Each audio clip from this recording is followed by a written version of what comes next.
Welcome to CSIS Online. The way we bring you events is changing, but we'll still present live analysis and award-winning digital media from our Dracopolis Ideas Lab. All on your time, live or on demand. This is CSIS Online.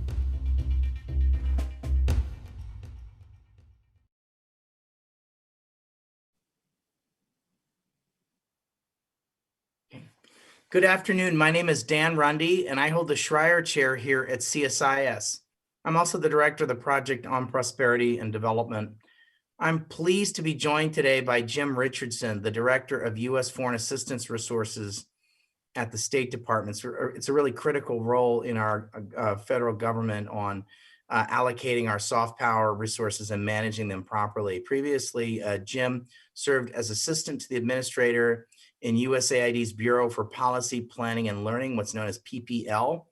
And he was a coordinator of USAID's Transformation Task Team, where he led the agency's historic reorganization to shape the agency around the principle of ending the need for foreign assistance, and had led a very successful reorganization at USAID that we'll talk about. Jim has nearly 20 years of government experience. Prior to joining the Trump administration, he was Chief of Staff for then-Congressman Mike Pompeo of Kansas, overseeing then-Congressman Pompeo's offices in Washington, D.C. and in Wichita, Kansas, as well as the campaign organization. At the end of this conversation, I'd like everyone to know that I hope to have time for a short Q&A, so I would really encourage you to please submit your questions using the link on the CSIS event webpage. So please consider doing that. Jim, it's great to have you here today. Thank you, Dan. I really appreciate the opportunity. You've been a great friend and ally through so many. You were one of the very first people I called when I showed up at USAID. And thanks so much for taking the call then and taking the time now. Well, thanks. Thanks for your service. You did a great job. I think you've made some really important and excellent contributions. And I wanted to have you on to have a chance to reflect on the work. You've been Director of the Office of Foreign Assistance at the State Department since July 2019, where you coordinate $35 billion a year in foreign assistance across state and USAID. Could you talk about your time as the Director of the Office of Foreign Assistance? Yeah, no, it's a really critical function. And I always think about function rather than specific offices. But, you know, the F Bureau, as we're called, terrible name, but it is what it is. It has a special relationship with the Secretary. Essentially what it is, we coordinate foreign assistance on behalf of the Secretary. We're the only one who can look across all of the Secretary's funding and authorities and say, hey, if you have this problem, I can bring this security assistance or this development assistance to bear, or the humanitarian work, really make sure that we have an integrated approach in order to get the job done. But when I first got to the State Department, one of the critical roles of this organization is to be a nexus between state and USAID. And the relationship was really fractured back then. And we've really worked hard to try to rebuild trust. Because ultimately, I firmly believe that USAID needs a strong State Department, and the State Department needs a strong USAID. But to be successful, they need to have good connective tissue between the two. And that's what really F provides. And so we've spent a lot of time and effort just investing in relationships, building trust, making sure that we can be that honest broker that can look across the entire organization on behalf of the boss. One of the other key things that I did right on the gate was actually change the name. You mentioned the Office of U.S. Foreign Assistance Resources. That was the old name. We're now the Office of Foreign Assistance, and we did that very intentionally because we're not just a budget shop. That's not true coordination.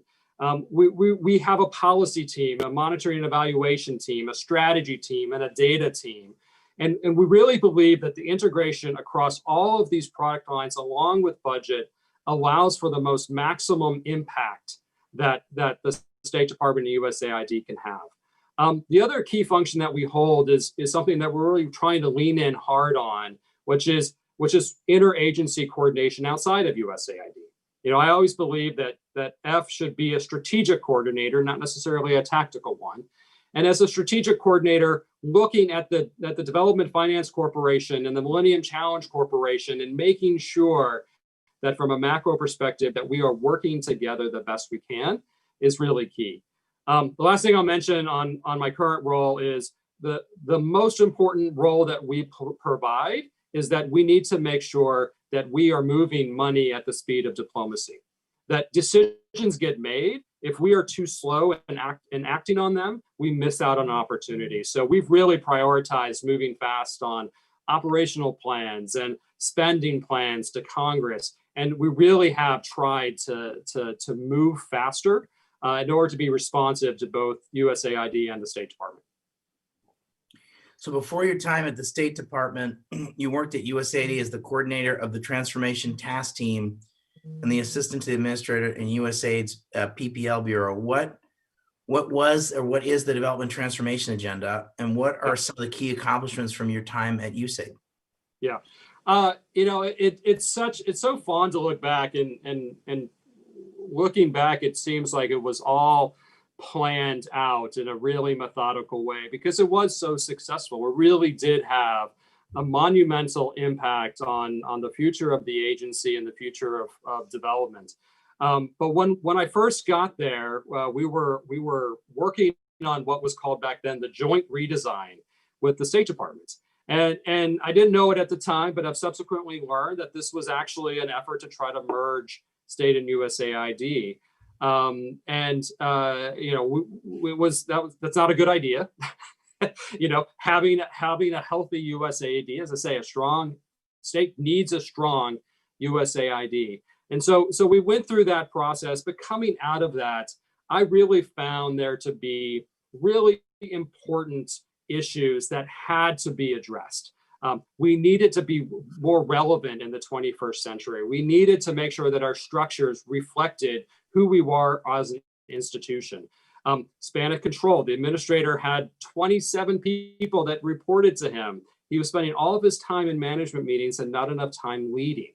And so we fixed so many sort of built up challenges that had built up over the previous 20 years. And we ended up putting into place 6 new bureaus, countless new strategies. We developed this journey to self-reliance or ending the need for foreign assistance, as it was originally called, that really gave a vision to say, you know what, every time that we could interact, we had an overarching vision that said, my job, the job of our foreign assistance is to make sure that we are helping countries progress past the point of needing foreign assistance, understanding that we want to get out of this business eventually by success, not by budgets. And we really provided a positive vision that the administration bought onto and Congress embraced. And I don't think anybody could have done it. Mark Green gets a lot of credit for this, for being that champion of this idea. But we really went through, we had 1,000 people working on this at USAID, bringing the best ideas forward, things that people had worked for and just couldn't get across the finish line. So we got procurement reform done. We got private sector engagement done. We have roadmaps which clearly articulate what are the true challenges facing countries around the world. And then we can advocate to Congress to place money against real need versus sort of where they just like to place money. And I think that's a really powerful tool that USAID will be able to use for years to come. So before you were at AID, you were the chief of staff to then Congressman Mike Pompeo. Did the issues of global development or soft power come across his desk or your desk when you were on the Hill? And if so, how did that happen? Yeah, no. So I just came from his office. He says hello, by the way. Good. It didn't come across as often as I think either of us would have liked, and it's just the nature of the committees we were on. But when I look back, one of Mike's actual sort of secret missions back then was he was the liaison to the Tea Party crowd, to the Black Helicopter crowd, right? This was the Tea Party class. Mike wasn't actually a member of the Tea Party class or Tea Party, but he was a member of that class. And he went and talked to people about outcomes, right? What do you want to achieve? To achieve these things, we need to be engaged in the war, into the world. This is why we need to have diplomatic efforts and State Department works and DoD and intelligence and foreign assistance. And we should use all of our tools in order to get the job done. To have a hand tied behind our back trying to solve the world's problems is not good. It's not smart. And the reality is, foreign assistance is an important and dynamic tool that can be used many times and many times effectively to help solve many of the world's challenges. We shouldn't be afraid to use it if we can use it smartly, effectively. It can be efficient. It can be strategic. It can be coordinated. When we do all these things, we should use all the tools in our toolbox. Great. Okay, so the Trump administration has proposed cuts to the foreign assistance budget every year for its 4 years in office. And it also proposed the elimination of a number of agencies. Neither of those things necessarily, some of that, it happened in a limited basis on the cutting of assistance. And in terms of elimination of agencies, say, for example, USTDA, it didn't happen. Right. While these cuts have been stymied by Congress, could you just explain a little bit the thinking within the Trump administration? Because I think there were different views within the Trump administration. I think there were folks at State and Aid who said, we probably need these things, but there were a variety. I'm not looking to name names per se, but sort of mindsets, or what was the thinking. There were various people, either voices in the White House. I could provide my view of this. I think there were like 3 or 4 schools of thought. And I'd welcome your thoughts about this. Yeah. So after the 20th, I'll give you names. Yes. So make sure I make it to the 20th. Yes. I think there was a clear conversation, and I think the DFC, the Development Finance Corporation, is a great example of this, right? There's an advocacy of the elimination of the USTDA, but also the folding in of the U.S. Africa Foundation, the Inter-American Foundation, if you remember, those conversations, sort of the small grants. There was an effort, and I never disparage objectives. I really do think that there was a clear objective to try to rationalize a myriad of development agencies that had cropped up. And this is something I firmly am super passionate about, is the fragmentation of foreign assistance. We are stronger together. That's just, it's a true statement, right? So us being able to work, right? There are 20 different government agencies that do foreign assistance. Our ability to coordinate effectively and make sure that all are working towards the same goal is great. And you can do that in a couple different ways. One, you can just merge them all, which was probably someone's idea. 2, you could probably, realign some.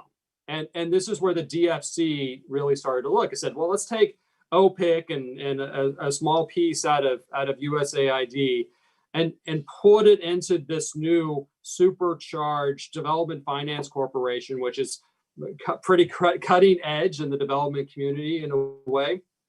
Although a couple countries got ahead of us, but we're going to catch up. But it allows us to really refocus and be aligned. And that alignment comes because the secretary is also on the board of the DFC, right? The secretary wasn't the chairman of OPIC. So we created the Development Finance Corporation, and then we had the secretary being chair, the administrator of USAID being the vice chair, and that would allow for more organic and structural alignment. And then that was really key.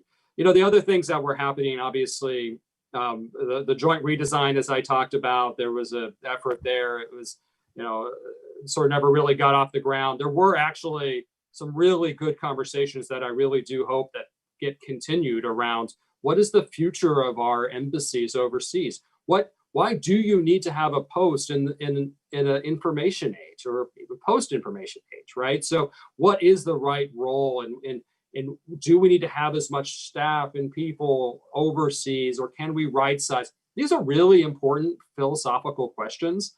that need to happen. And unfortunately, yeah, the joint redesign didn't really live up to its potential, but it did give birth to obviously USAID's transformation, which ultimately OMB and the White House signed off on. So there was just a lot of different voices there. On the rescission, like I've literally sat with the president in the Oval Office talking about rescissions. And that time he didn't do it. I didn't get called to the White House this time. I'm not sure if there's a correlation, but the president has made the decision sometimes and has not pulled the trigger on others. I'll wait for a couple of days to sort of give more details as to how those conversations go. But it's a ultimately foreign assistance is a tool. If you want to use it or not, that's on you. I would advocate that you should not have a hand tied behind your back. You should use all tools in order to advance your objectives. And I kept trying to talk about it that way, that it's, some people believe that all foreign assistance is inherently good, and other people believe that all foreign assistance is inherently evil. The reality is it's a tool, just like diplomacy, just like defense, just like so many other things, sanctions. It's how you use them. It's how it's aligned. It's how they work together. And foreign assistance can play an important part of that. Yeah, no, I agree with that. It struck me as that there were sort of 3 or 4 schools of thought within the Trump administration. I'm going to describe it as the first school of thought was sort of a conservative internationalist view of foreign assistance, which some of it's good, some of it's bad, but it can be an important tool like diplomacy or defense, and we should use it, and we should be, the finger was on the scale of being in favor of it. And that was kind of one school of thought. And it's become somewhat in the last 20 or 25 years that there's a significant part of the Republican foreign policy thinking reflects that. There was a second school of thought in my mind, which was there were various conflicted views about the size and scope of government in general, and it was difficult to balance the budget on domestic programs because President Trump was very pro a number of domestic programs. So there were folks who I'm going to describe them as budget hawks, which was sort of their primary focus, Right. who saw the foreign aid and diplomacy budgets as sort of the only area where they could kind of work out their budget hawkness, if I can describe it that way. That was sort of a second school of thought. Yeah, there was another school of thought, which is sort of what you were describing earlier, which is, all this foreign, and there's a stream within the Republican Party that has had this for a long time, was highly, highly skeptical of all foreign assistance. So there were some influential voices who didn't necessarily have operational functions, but had kind of like, minister without portfolio functions, who were skeptical about foreign aid and got to sort of try to carry out reviews that were not completed, that were never actually ultimately completed, but basically came from a place of, I'm from the private sector, I've made a lot of money. That's another thing in the Republican Party. I think that if you're really, really wealthy, we give them kind of extra, they get extra sort of, they have extra inherent wisdom that otherwise we wouldn't ascribe to a person, that there was sort of a view that, okay, this person's very successful in the business world, therefore this person must have some unique insight or wisdom about foreign policy or development. And there was sort of some kind of a process that was never fully completed nor successful, that was sort of basically trying to prove that most or all foreign aid was basically a waste of money. That I'm being a little bit unfair, but not much.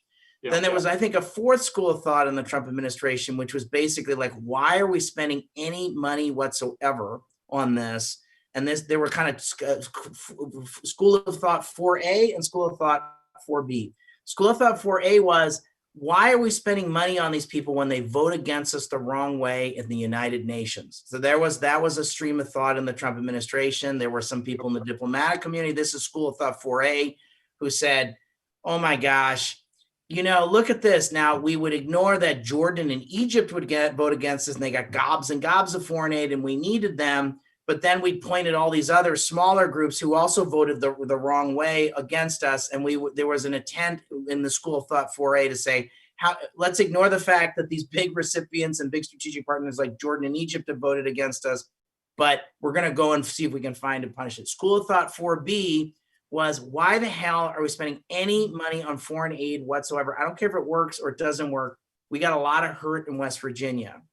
And I suspect President Trump was probably sort of in either 4A or 4B most of the time. I'm not going to ask you to speak for where his head was on it, but it struck me that most of the time, the only way I think the Trump administration ever moved in a way that I'm going to describe as strategic on foreign assistance, and it's not maybe totally fair, was fear of China. That when it was presented as, if we don't show up and do X or Y, are we good with the Chinese filling the zone? When push came to shove, the Trump administration responsibly said, no, we're not. And I would argue, like, pulling Exim Bank out of its Rip Van Winkle's 5-year sleep was a function of China. Putting $1 billion into the World Bank into a capital increase. There's a lot of talk in Washington that this was not a multilateral administration. It's not totally true. There's 200 multilateral organizations. The United States sent really good people to a number of them, and they plussed up with money, some of them, including the World Bank.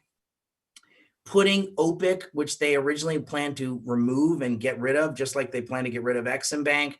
They said, no, we're going to put OPIC on steroids and create the BUILD Act and the DFC, to its great credit. The successful reform that you did. So I think at aid. So I think, anyway, so that's my analysis of the sort of the schools of thought within the Trump administration. So various factions kind of fought it out. And the budget that went to the Hill was a function of kind of school of thought 1, 2, 3, 4A, and 4B. That's my, is that about right?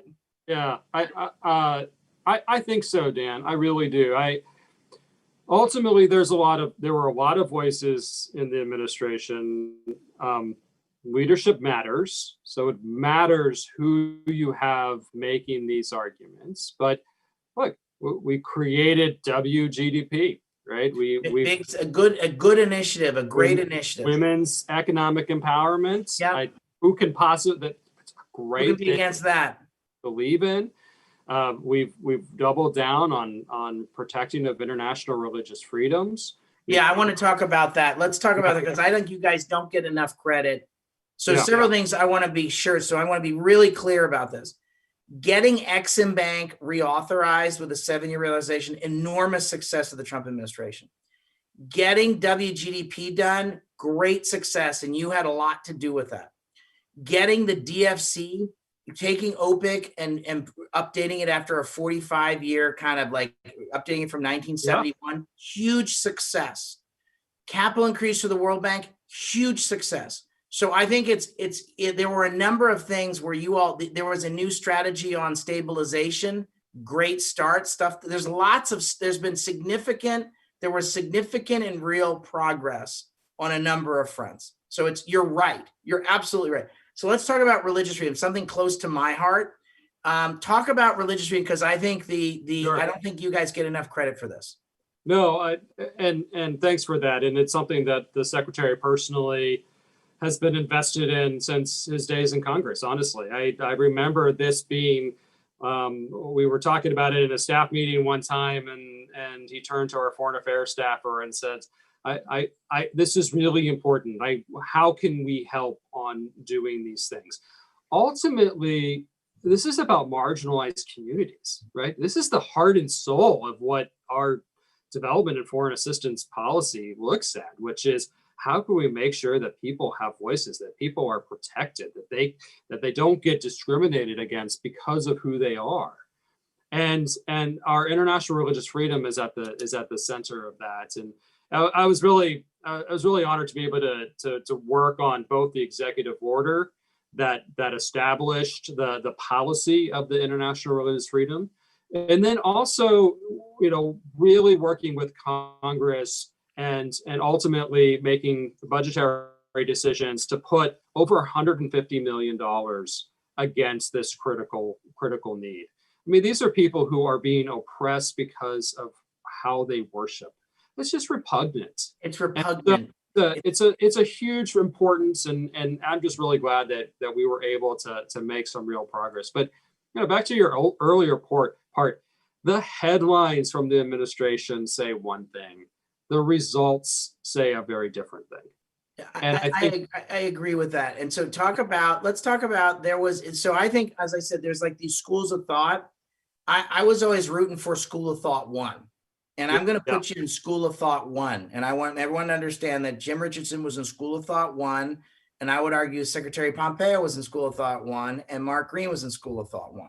And so, and so I think I was always rooting for School of Thought 1 and trying to help School of Thought 1 do the right thing. So people like Jim were in these hard jobs in this very vicious and hard environment trying to do the right thing, where not everyone was necessarily in the development community and thought about things from a 150 account perspective.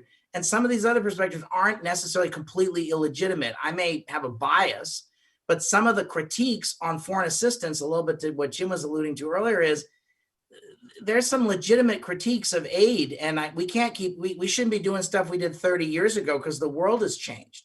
And I want to talk about that a little bit too. So I actually think some of the critiques, some of these other schools of thought had truth to them and they were legitimate points of view.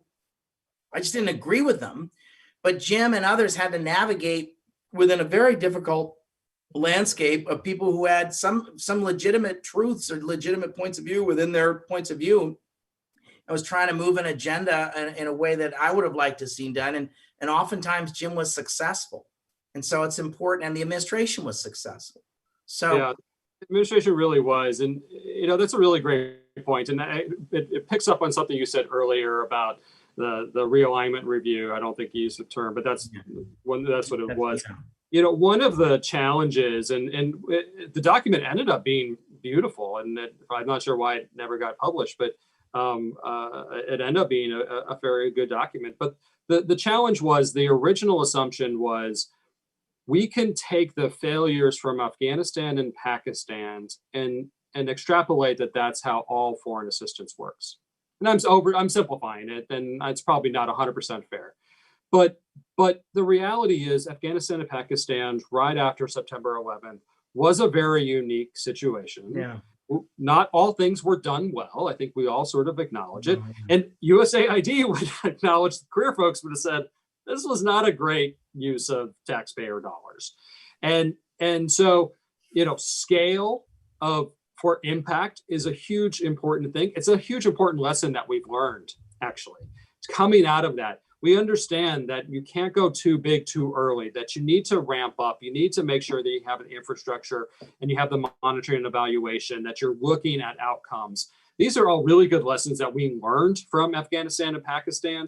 The other thing that I would say is the changes, the criticisms of development that I think we've tried to address in this administration is working with the private sector, right?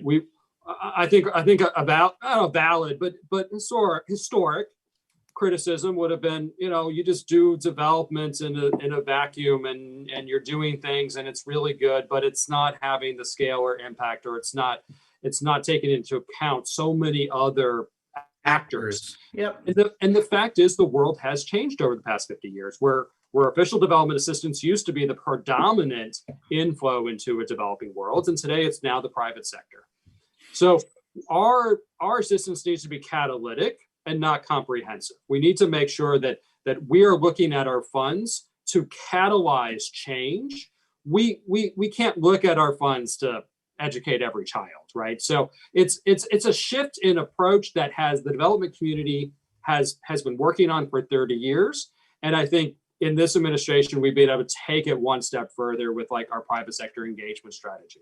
Yeah, so I do think that private sector engagement, I helped work on that. So I'm going to say it was great. So it was really awesome. But I do think that actually was something folks like Sarah Glass and others, were a number of career folks at AID worked really hard on it. But I think, Jim, I think that's very legitimate. I think so. To a point about foreign aid being a catalyst. So if you're in the aid community and you get up every morning and work on these issues, you'll know that there are kind of three pillars of sort of the way the United Nations thinks about global development. There's something called the Sustainable Development Goals. Yep. There's 17 of them and 169 sub-indicators. There's something called the Paris Accra Busan Global Partnership, which is about how we do development. The SDGs are kind of like what the goals are. The SDGs, sorry, the Paris Accra Busan is sort of the how we do it.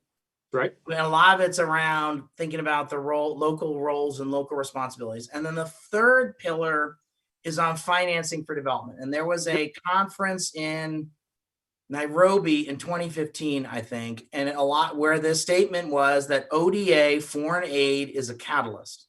That's right. And so ultimately, this is to Jim's point, is that we need to understand that our foreign aid is a very small figure. If you compare it to, say, as a comparison of the GNP of even very, very poor countries, very few countries in the developing world, as a percentage of the formal GNP, it's a very small, very teeny. And if you say, okay, what percentage of public health financing or what percentage of basic human needs of education is our ODA? It's very, very small. It's dwarfed by the taxes that the governments themselves pay. Now, that's been over several decades of kind of making the case, a lot of it using ODA and policy dialogue by agencies like AID to say you need to spend more of your GNP on education, you need to spend more of your own money on health. So I think, Jim, your point about it being a catalyst is absolutely right. And I think this issue of, so we need to have some humility, and we need to have, it also impacts our theory of change about development. So I think that that's very important. So I hope to see additional and increased focus on domestic resource mobilization. Let me just come to Pakistan and Afghanistan for a minute. I really care about Afghanistan, and I think there has been a lot of social, economic, and political progress made in Afghanistan in the last 20 years. I've worked very hard to support voices within the administration to stop a full pulling of the plug on our troops or full pulling of the plug on ODA, because I think when I meet Pakistani military folks, what I say to them is it a win for Pakistan if everything goes down the tubes in Afghanistan and Pakistan gets 5 million new refugees from Afghanistan? Is that a win for you? And they all kind of look at each other kind of uncomfortably because they know that's not a win for them. So, and I think we would be on the hook we would be like Vietnam at the end of the Vietnam War, or sort of the Cuba. We, the United States, could easily be on the hook for hundreds of thousands of Afghan refugees if the whole thing went to hell.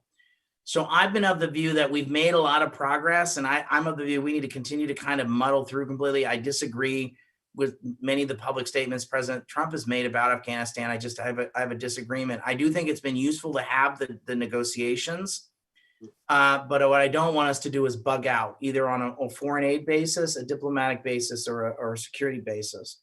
And so far, that hasn't happened, though I worry we have too low of a level of troop levels. On Pakistan, I think that this is a country we've either looked at through three lenses. We either looked at it through the lens of India, we've looked at it through the lens of Afghanistan, and we looked at it through the lens of China. And it is as big as Ethiopia or Indonesia or Brazil. And I keep thinking we need to kind of look at it as its own sui generis country. It's the 6th largest country in the world. It's going to be the 5th largest country in the world. It's got the youngest population. It's got an enormous youth bulge. So we have development and security equities, but we've always kind of seen it as everybody in town that knows anything about Pakistan are either spies or military U.S. Army generals, basically. So I'm a Republican. I'm going to say something a little too hippy dippy here. But I think we look at Pakistan through a very narrow lens, an over-militarized lens. We look at Pakistan through an over-militarized lens. When that's not actually the conversation that we want to have. They want to have a conversation about anything. So I spent a fascinating week in Pakistan 6 years ago now. Just said, I don't want to talk about the Quetta Shura or Abbottabad or all the word cloud of touchy words that are associated with Pakistan. And it was a really interesting experience. So I think we have equities there. I agree that what we did, there may have been kind of absorbed, let me use the term of art in development of absorptive capacity issues. I think to your point that maybe in some of the stuff, and we had, so I think we've had some absorptive capacity issues. Even when we get peace in Afghanistan, let me come back to Afghanistan, it is the same level of poverty as Malawi. And we have development equities in Malawi. When we get peace in our time, and God willing, we will in our lifetimes, Jim, I hope we will continue to have, in my mind, development equities in Afghanistan, the way we have development equities in, say, the country of Malawi. So I don't know, do you want to react to anything I said about Afghanistan or Pakistan? No, well, I mean, I would just say that these are really complex issues, and I will say every country is weird or unique, however you want to say it. And every development challenge needs to be taken through a very specific country level lens. How can we make impact in Pakistan is different than Malawi, right? In Malawi, we have fairly stable government, zero infrastructure, down poverty challenges, not a lot of natural resources, but a true commitment from the development community, and potentially even too much commitment. If you look at their ODA per versus GDP is actually not something I would look to emulate anywhere else. But Pakistan is a very different situation and needs to be taken differently. I think that they're, something that and I love Mark Green, so it doesn't need to become a Mark Green love fest. But one of the other things that taught me early on is about citizen responsive governance is probably the most important principle when you look in sort of the democracy and governance space. Making sure that the government is responsive to the people and that people feel included in the conversation. And that's true on a micro level, right? My success at USAID and the transformation is because I listened to everyone. And I included some, well, not everything, but a lot of what they recommended we do. That's the type of approach that builds buy-in. And so for whether it's Pakistan or Afghanistan, creating more citizen responsive governance will go a long way into them creating the environment where development could be more successful. So, okay, so let me, I want to move to a couple other things I want to cover. So I think one is there was an executive order a couple of weeks ago. I'm not sure if it's been kind of overwhelmed by sort of the events of the last couple of weeks and whether it's going to get done or not around the issue of branding. I think reasonable people, and you're a reasonable person, Jim. As far as I know. Right. Reasonable people have thoughtful and reasoned views about how should we, there are 20, you are right. There are 20 different agencies. Now, during the post-Cold War period, we could kind of afford to have an EPA brand or a TDA brand or a PEPFAR brand or an MCC brand or an AID brand. And it was kind of it was a function of this bigger problem of we have too many agencies doing this, is what you covered earlier, and I agree. And so we've historically kind of looked the other way. AID has had a very successful brand and branding, which designed for overseas. Some brands like EPA is not even red, white, and blue. And so, like I said, reasonable people, and I consider you in the reasonable people department, will say, well, some folks will say, frankly, the simplest thing to do is just use an American flag and call it from the American people.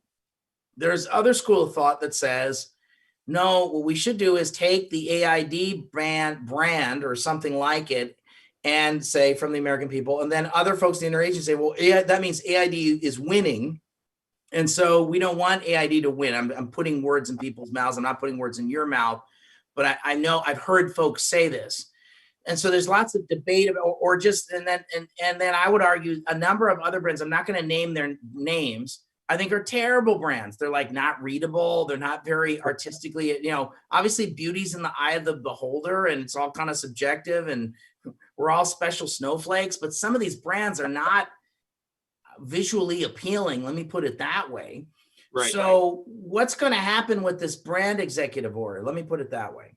So it's done, it's signed. So that's great. So and to your point, Dan. And where did he come down? Where did President Trump come down on? So the EO doesn't specify a brand, a logo. It just has to have one. Okay. Which I think is actually really important, allowing like things change. You don't need to sort of dictate what the specifics is. If people want to make changes, then that's fine. I think branding needs to be consistent but updated, right? USAID's brand has been updated over the years, right? So it's not been the same brand year on year. In terms of what the brand is, I will probably... You're absolutely right. The AID Yeah. brand over 60 years has had, there have been 10 incarnations of the AID Yeah. brand. Yeah. Right? So, Absolutely. but what the ultimate single logo is, I have a preference, but at my heart of hearts, I don't care. The fact that we have a single brand is the win. I mean, the real challenge, and you've seen this, you go to a great site and you're like, you know what, man, we are doing really good work. And you look at the billboard, there's always a billboard next to a project, and there's a 40 different US government. So there's 10 American brands, 10 US government brands on the thing. Yeah. Oftentimes, and then the Chinese have, so what's changed from 10 years ago and why Right. we're having this conversation and why the Trump administration is focusing on this, I think, in addition to sort of the conversation we just had, is guess what? Great power competition means, guess what? The Chinese have one brand. Yep. They've got, and it's a creepy brand. I forget exactly what it is, like glow. Yeah, it's a Chinese thing. It's physically attractive. And then it's got some creepy, like Big Brothery, George Orwell type logo, like phrase like building a harmonious future or something. Oh, yeah. Something horrible. My point is, the reason the administration is thinking harder about this and why this is a very legitimate debate is, in the post-Cold War world and before the end of the Cold War, we could afford to have 10 brands and like, wow, this is a problem. It's a third order problem and we need to deal with it.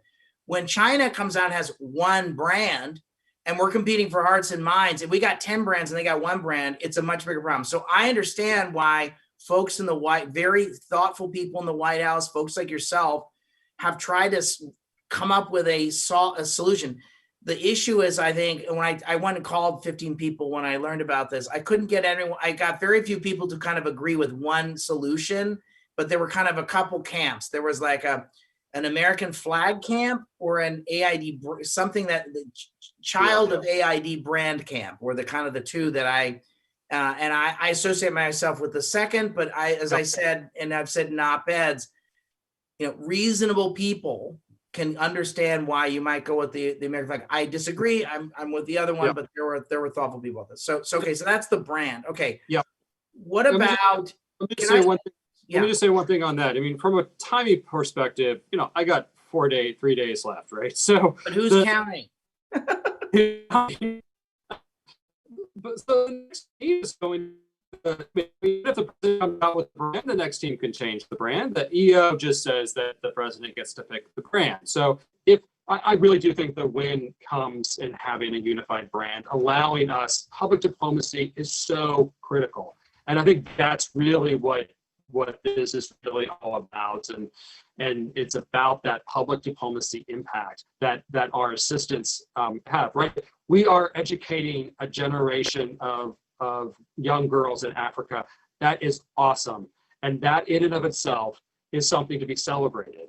But the American people are also paying for that. Why wouldn't we want to let the people know that we are doing that? It's a missed opportunity if we don't do it. We should continue to do it because it's the right thing and because we believe in it. We believe that gender equality is a critical part for successful societies. But we should also let them know that the American people stand with them. Okay, good. Okay, I want to talk about another thing that's a loose end, which is this issue of there is a reasonable debate. We've all been sitting in our basements for 10 months. I'm basically done with it. I'm done. And I'm sure you are too. But one of the questions that's come up is, okay, we're probably going to have another global pandemic like COVID-19 2, 3, 4 years from now. So one of the questions in the US government, whether it's going to be this administration or Biden administration, is who's in charge of responding to global pandemics? And so there's been a debate within the Trump administration about this. Some argue that it should be the State Department. Some people at AID have argued it should be AID. Some have argued it should be HHS. I fall in the camp that this should be AID. I've written about this. But there are other people who have a different view. Could you tell me where that debate is at the moment? Now, oh, and by the way, Congress has a view on this, and there was some legislation put out that kind of that took a stab at trying to resolve this issue from the Congress. So what's the state of play on this question? This is a very important question. Who should be in charge in global pandemics? So thanks, Dan. That's a great question. It's something that obviously I've led for the Department of State for almost 8 months as we've sort of grappled with this, and it ended up it's with the president. I'm not sure what's going to happen. Ultimately, the proposal was approved by USAID and HHS, and we're all in alignment. Sorry for me to talk about something that's not approved, but let me just tell a couple of sort of key principles as I thought about it. One, the coordination needs to be accountable to Congress, accountable to the American people. So to me, it absolutely needed to be part of the sort of a department or agency. It couldn't really live in NSC, which had been another debate. Some people had argued that the NSC is the right person to coordinate. I think it's got to be accountable. Congress needs to be able to call this person to account and come and have them testify. Two, it needs to be something that is long lasting, that is not a plan on the shelf that gets pulled down when a pandemic happens. That honestly, people need to be living and breathing the preparation, the working to prevent, and then preparing to respond every day, all day. And it needs to have a team, it needs to be institutionalized, and it needs to be part of the larger apparatus. So those things were really true. Then when it comes down to who is the right place to coordinate, and there's arguments for all three. I think it comes down to, what do you really believe that this effort is all about? I don't believe it's about like a PEPFAR model or a PMI model where we're going to go and run programs all around the world. The pandemic preparedness is about health system strengthening. The job is way too large for us to create an emergency program that spends billions and billions of dollars around the world to do this. We really need to marshal other people's resources. It's about domestic resource mobilizations. It's about donor coordination. It's about setting high standards. It's about holding countries accountable. So when I thought about this, I thought about it much more on the diplomatic side, where I really thought that the coordinator, the person who's really focused on this, will be focused on marshaling resources around the world. It's focused on holding countries accountable, strengthening our commitments, being more engaged, going around the world and talking about this issue. So I was comfortable with it being, if it's going to be a purely programmatic work, if it's just about execution of programs, then I'm much more comfortable. I don't think states should implement large amounts of foreign assistance beyond what we already do. USAID is a phenomenal implementer of foreign assistance, as is HHS. If the next administration wants the program to be about implementation of aid, then that makes much more sense. If they wanted to have a primarily diplomatic function, which is what I had envisioned, I thought state was a better option. But whatever they do, as long as it's accountable, institutionalized, and it is a clear and powerful mandate, I'll be happy. So, all right, I've got a couple. I want to. So your time at your time in government for now is going to end in 4 or 5 days. What are some ideas, or what are some recommendations you have for the incoming Biden administration?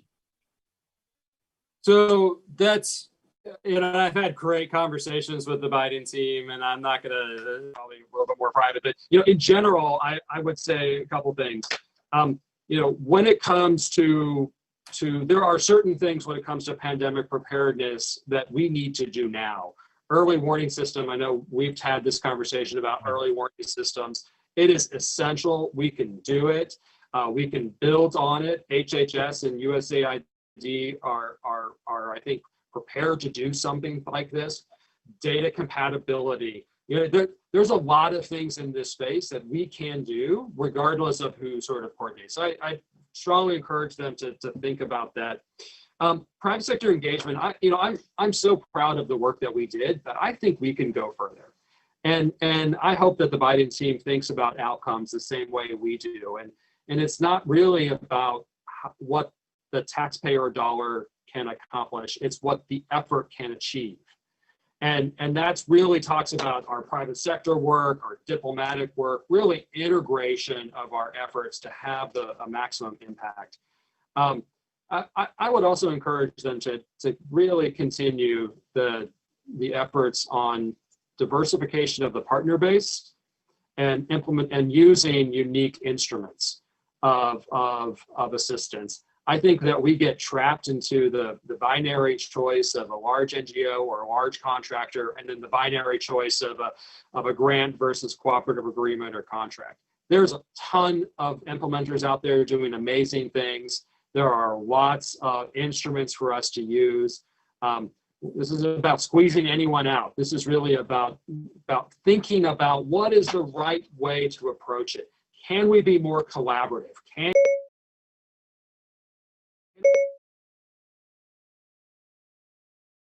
That we're going to look to our partners around the world who are closer to even the challenge, like local NGOs who actually know the problem that they're trying to solve and have a better idea.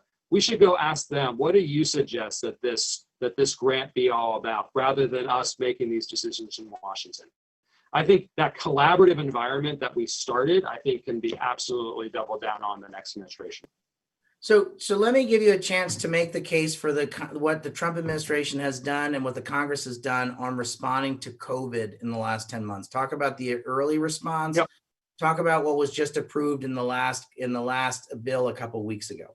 Yeah. So early on, right? I remember sitting in early meetings with the deputy secretary where we were talking about a couple cases and we were unsure as to where it's going, and already thinking then, what can we do on a foreign assistance perspective to start preparing for this? We automatically reached out to AID and to HHS, trying to get a handle on it. Congress came through for us with $1.6 billion in March.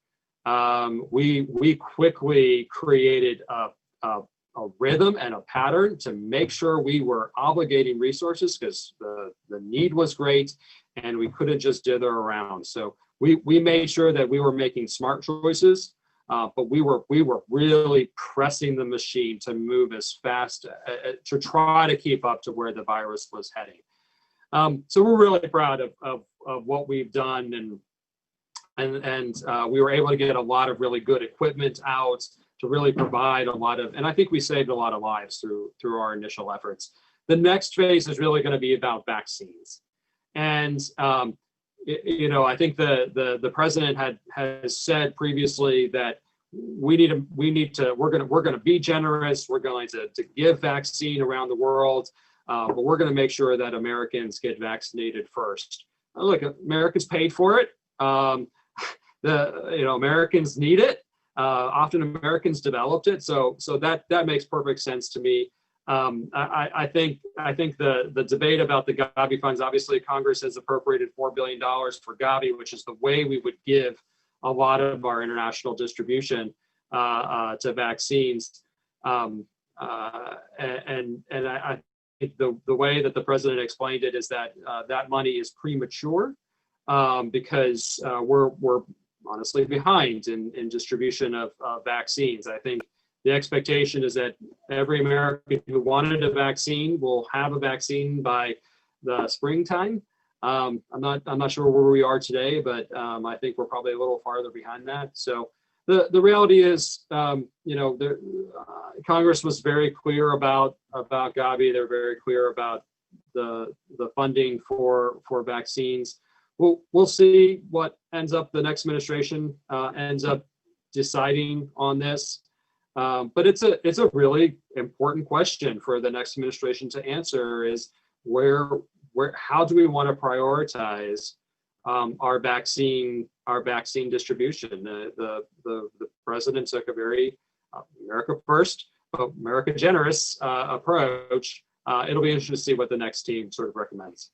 So I guess let me just make a comment about that. I have been worried about. I think the administration did not get enough credit for sort of the generous response on masks and PPE and ventilators after kind of it was ramped up. And I felt like the Chinese stole a march on us from a public diplomacy standpoint. They were out front. And so by the time we showed up and we kind of spent more money than China did, a lot of the press and attention was on China because they either moved faster or something like that. Whether that's debatable, but that was sort of my impression of it. And I think that was an impression that many had. So the Trump administration, in my mind, didn't get the credit it deserved for the money that was spent on the early response. I have worried, and I've written in the press about that I would consider it a public diplomacy catastrophe if developing countries have their COVID problem is solved by China or Russia, meaning in terms of vaccines. So I think it's great that there's I think that's a good small first step to make available surplus vaccines after the US has, absorbed them. It will not be enough. I think it was great. My view is that it was a good down payment that the Congress made to Gavi, because it seems that's the only collective action vehicle we have for burden sharing. I think the Trump administration has rightly asked questions about what is the appropriate levels of burden sharing. I would actually argue the Trump administration has not been an isolationist administration. It's been asking harder questions about the levels of burden sharing and has sought for a renegotiation of burden sharing. So if you cared about burden sharing, the way to do it would have been to participate through Gavi. The administration, if I understand correctly, and I don't think this was you, and I don't blame you, Jim, but I believe that at OMB, they were unwilling to go to the president, either because of what I said earlier about schools of thought, saying this is a chance to work out their budget hawk fantasies on 1% of the budget, and or because they believe that President Trump doesn't like spending money on foreign assistance generally, or is conflicted about it. Now, it's called the Trump administration, and he's the decider. And so ultimately, though, Congress, in its wisdom, even though the administration did not put money forward to Gavi, said we disagree with the administration, and we have the power of the purse, and we've put $4 billion in. And so I think ultimately it was a good first down payment. I think we're going to end up spending more money. If I'm the Biden administration, I would be in favor of them spending more money to flood the zone with vaccines, because if we want to have globalization as we understand it, traveling abroad, setting up a factory, going on a vacation, international travel of any kind, the whole world's going to ultimately have to be vaccinated at some level. We're not going to eliminate COVID, but we're going to have to manage COVID. And so I think I've often started at the beginning of the Trump administration in 2017, because the aid community speaks in gobbledygook, right? It's part of the affectation of the biz, like showing how clever we are. And so we use all these lingo. And so one of the things we like using is things like terms like, and I use them too, and you do, we're all bright people and we're intelligent people, but we use terms like health system strength. And I said, if you went into some of the offices of the Trump administration, start talking about you're worried about health system strengthening in Wuhan, they'd throw you out of their office. They don't care about that. But if you say to them, do you want 2 infected nurses showing up at Newark Airport? They'll say, oh, I don't want that. So Sometimes it's about how we talk about it and how we frame it. Though I think the new administration will have a different approach and a different view. But I think that, anyway, so look, Jim, I think I want to thank you. I think you're one of the good ones in the administration. I described different schools of thought. I think you were in the first school of thought. I think your boss, Secretary Pompeo, was in the first school of thought. I thought your former boss, Mark Green, was in the first school of thought.